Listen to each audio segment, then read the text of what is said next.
Mahmud sedang melihat sebuah toko kaset CD dan DVD yang baru saja bagian papan close menjadi open oleh si pemilik toko. Teringat saat pembukaan toko tersebut sangatlah ramai sampai banyak yang mengantri sepanjang 1 kilometer. Tetapi kurang dari 3 hari toko itu tiba-tiba sepi pelanggan membuat Mahmud terheran. Saat ini Mahmud berencana membeli kaset DVD film dokumenter tapi melihat keadaan toko itu sepi membuat Mahmud mikir ulang. Apakah masuk ke dalam toko itu atau tidak?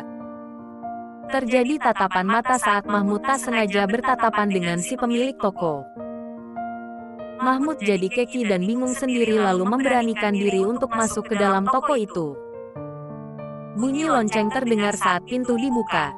Seketika si pemilik toko datang menyapa dengan ramah ke arah Mahmud. "Selamat datang ke toko ini. Ada yang perlu saya bantu? Saya sedang mencari film dokumenter untuk tugas kuliah." "Oh, kalau tidak keberatan saya akan memberikan referensi filmnya."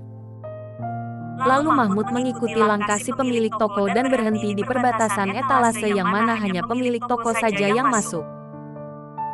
"Ada 5 referensi film dokumenter yang cocok untuk tugas kuliah dan kalau boleh saya sarankan ini dan ini sangat bagus," ucap si pemilik toko menunjuk kedua judul.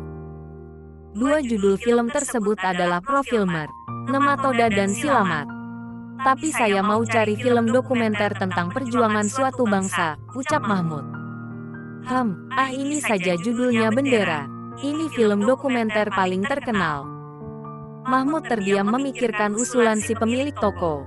Sebab judul film yang ditawarkan tidak pernah Mahmud dengar. Bahkan di pelajaran kuliah pun dosen tidak pernah mengusulkan nama judul dokumenter yang Mahmud kenal atau tahu.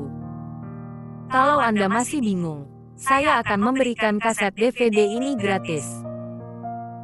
Si pemilik toko memberikan pada Mahmud DVD yang berjudul Bendera. Mahmud tak enak hati lalu akhirnya dia membeli 2 kaset DVD yaitu Profilmer, Nematoda dan Silamat. Beberapa hari kemudian, Mahmud menampilkan presentasi tugas kuliah dan alangkah terkejutnya Mahmud karena ternyata dosennya senang hasil tugasnya dan Mahmud dapat nilai A+. "Di mana kamu membeli kaset ini?" tanya dosen tersebut. Mahmud memberitahukan tempat jualan kaset itu. "Kamu yakin?" tanya dosen dengan wajah terkejut. Mahmud bingung. Itu kios kosong. Tidak ada penghuninya, bagaimana bisa ada yang jualan?" Mahmud terdiam mencerna apa yang dikatakan dosen tersebut sekaligus mengingat memori saat membeli kaset tersebut. Cepat-cepat Mahmud pergi ke tempat kaset itu dan Mahmud melihat toko kaset itu benaran ada bukan kios kosong. Lalu Mahmud pun masuk ke dalam toko itu dan disapa oleh si pemilik toko. Di pinggir jalan, segerombolan anak sekolah saling berbisik melihat ada orang yang berani masuk ke dalam kios kosong yang tak berpenghuni. "Wah, gila, berani juga dia. Aku harap dia bukan sedang kesurupan. Ku rasa matanya sedang dihipnotis." Tamat.